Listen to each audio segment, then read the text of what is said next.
In this video, we'll see the second type of chemical reaction, that is a decomposition reaction.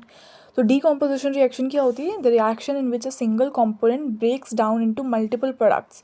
हमारे पास एक component है, वो बहुत सारे products में multiply हो गया. multiply मतलब बहुत सारे multiple products के अंदर break down हो गया है. जैसे कि अगर मेरे पास ए बी था तो वो ए प्लस बी के अंदर ब्रेक डाउन हो गया. अब जो डिकम्पोजिशन रिएक्शन होती है ना, वो ऐसे ही नहीं हो जाती. ठीक है, उसके लिए या तो हमें हीट देनी पड़ती है, या लाइट होता है, या इलेक्ट्रिसिटी देनी पड़ती है. अगर हीट होगा तो वहाँ पे थर्मल डिकम्पोजिशन हो जाएगा, लाइट में फोटो सेंसिटिव समथिंग डिकम्पोजिशन हो जाएगा.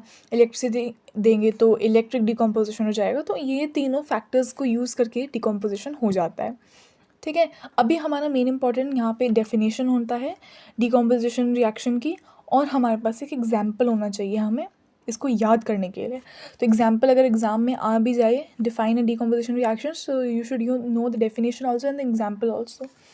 So the example will be there's a very important and a very easy example of calcium carbonate. तो calcium carbonate का हम example लेंगे, that is CaCO3.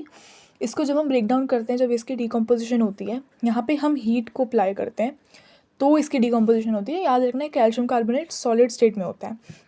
ये डिकम्पोज होता है कैल्शियम ऑक्साइड के अंदर. ठीक है, जो कि अगेन एक सॉलिड है, और साथ में CO2 जो कि गैस है, कार्बन डाइऑक्साइड. कैल्शियम ऑक्साइड को क्विक लाइम भी बोलते हैं, फाइन, और साथ में कार्बन डाइऑक्साइड भी बनता है. तो ये हमारा सर्टेन एग्जांपल है डिकम्पोजिशन रिएक्शन का. हमारे पास एक सिंगल कंपोनेंट है, ठीक है, वो ब्रेक डाउन हो गया मल्टीपल कंपोनेंट्स के अंदर. So calcium carbonate when heated breaks down into calcium oxide and the calcium dioxide.